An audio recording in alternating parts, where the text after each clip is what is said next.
There's a portion of it in that ceremony that had a lot of Hopi influence. And those are the things that we are not aware of. These things and that are only discussed in sacred settings. And I wish that our people would have that type of communication with some of our Native American neighbors, the people of the Hopi Pueblos and the people of the Tewa, the people of the Zuni, the people of the Yakama, and all these that are neighbors to us.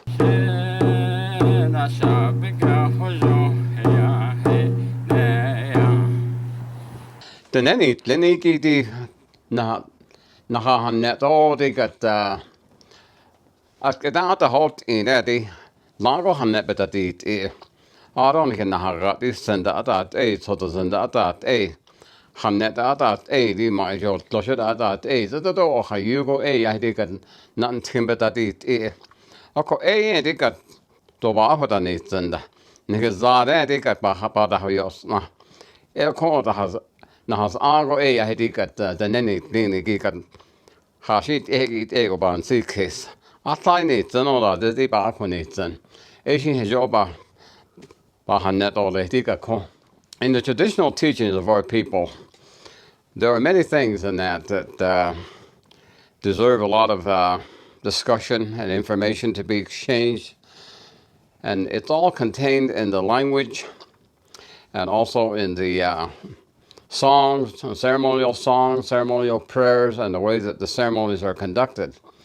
There are many traditional teachings in that are preserved in those ceremonies. But the other thing is the stories in that, the Hachine, where life began. Also the Maijo Doshe, which is the coyote stories, the trotting coyote stories. All of those have a lot of teachings in that we have neglected, and of course it is contained in the language of our people. When you tell those stories, that's the language that contains all the information. And we've had comments about people asking how we preserve these things if they are written down. But they are not written down in a way that we can see that where we have symbols that might be put into the rocks and that, the petroglyphs. But that's the extent of it. And then we have symbols, of course. The way that we do the stone offerings, all of those colors in that when we do the stone offerings. And then also the use of the cornmeal. We have the white cornmeal, the yellow cornmeal, signifying the male and the female. Also the dawn and the evening. And then we have, of course, the blue cornmeal. So there are many symbols in that we have in the traditional teachings of our people. And so I was mentioning the comments in that, some people asking how do we keep all of this information available to our people. And then there are other comments in that about the songs in that we have. We have an introductory songs when we make these presentations, and we call it Shina Sha. The very simple meaning of that song is really a lot of teachings involved. Shina Sha Sh means me. Na Sha means I am still here. And that is to remind us that our people survived so many different catastrophes and events and that could have wiped out our people. And so the song Shina Sha actually came about after the imprisonment for 4 years. And so the song has a great significance to our people. Shina Sha, I am still here. And the way that the song is put together, actually you sing 4 verses. The first verse, of course, would explain the spiritual survival.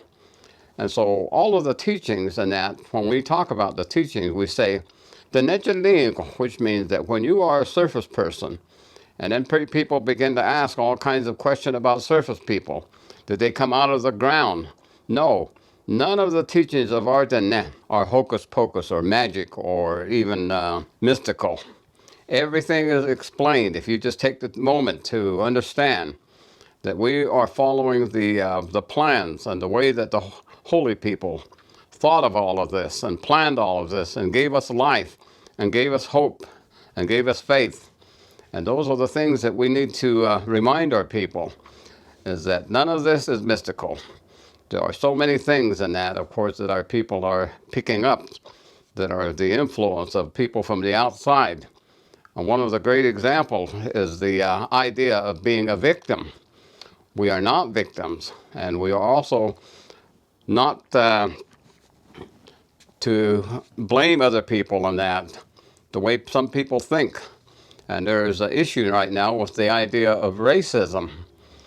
Racism is something that never ever existed among the Ne. We accepted everyone, and we still should be accepting everyone. And it is that we are taught, Belashtai. That means that people that have the five-fingered, or the five-fingered being, are all the descendants and the children of holy people. And it is that maybe there are some that are white, some that are of different shades of color, and so on. But nonetheless, we are all descendants of the holy people. And it is their plan that we learn how to live together and how to recognize that we, as individual beings, we all have the same opportunities. And that's the other thing, is that opportunities. And that in the traditional teaching, is to say that we have those opportunities in that, each of us. And so we should look at each other as the children of holy people. And we have so many teachings on that, the spiritual teachings, the emotional teachings, the mental teachings, and the physical teachings. All of those are very important. Recently we had an eclipse, and all the mysticism in that has to be put out of that thing. Mysticism and the superstition comes about by fear. I think the teachings of not looking at the sun during the eclipse is very simple. Don't look at the sun.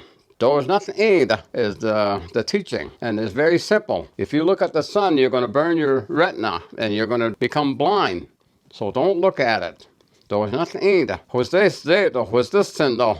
That means keep things sacred. Recognize that the holy people can do all these things in the universe, and for us to view and to respect that, and to be able to sit quietly and to meditate and to think.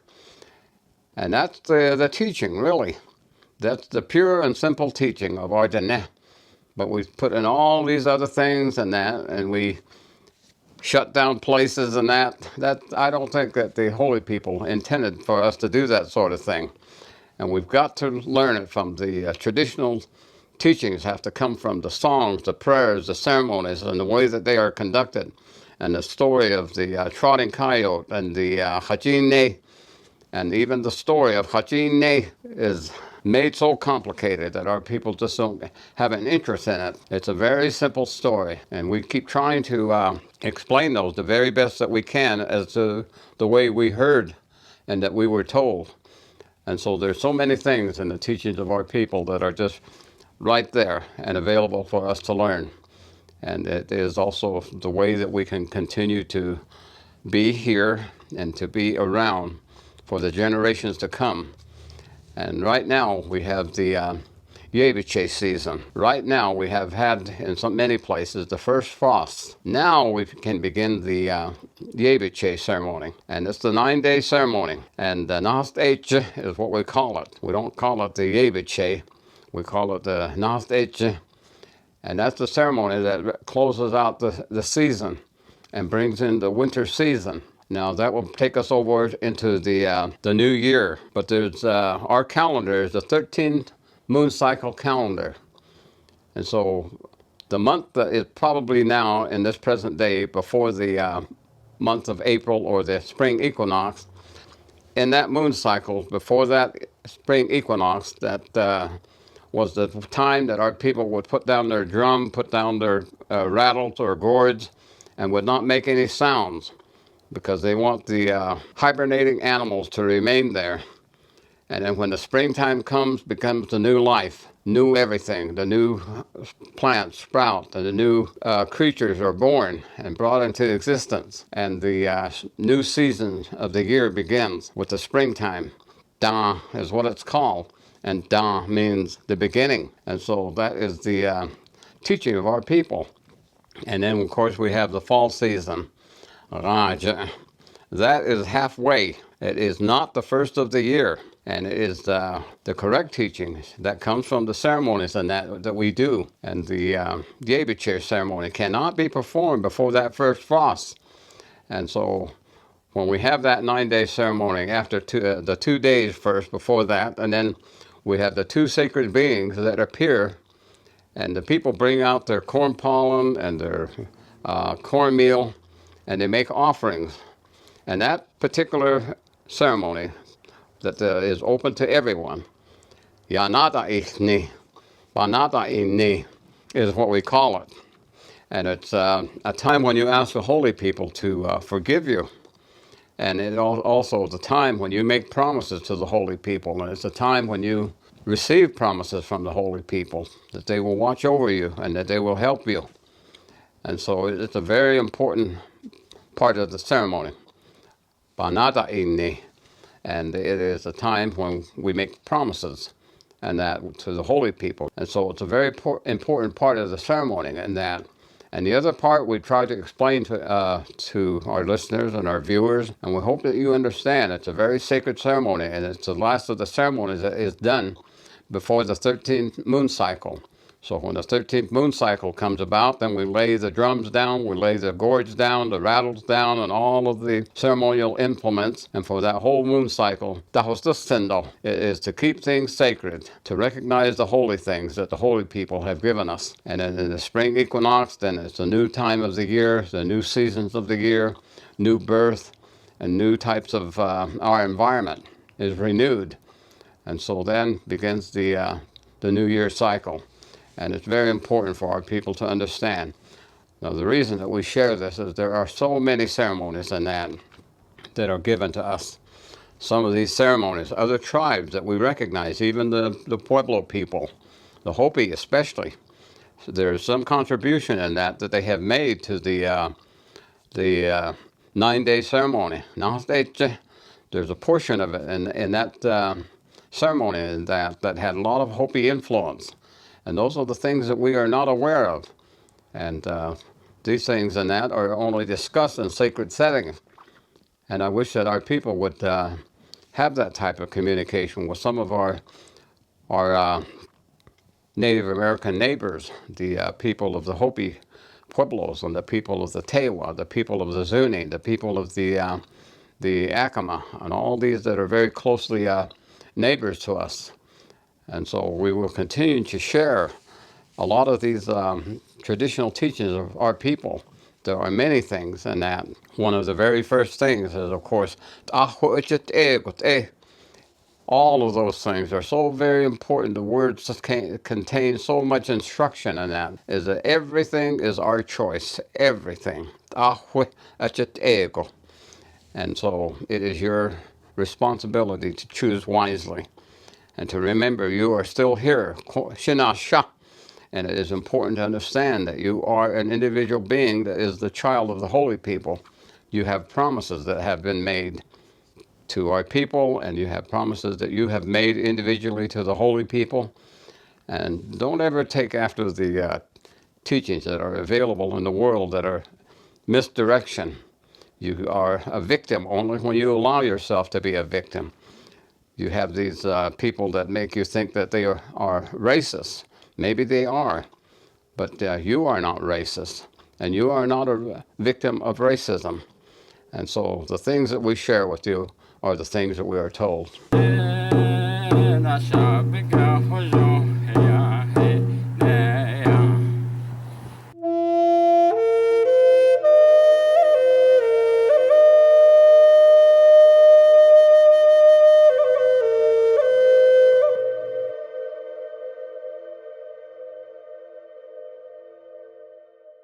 Hey, thanks for watching our videos.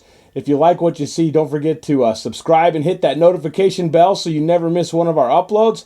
Also, head over to our website, NavajoTraditionalTeachings.com. Sign up for our email list. Okay.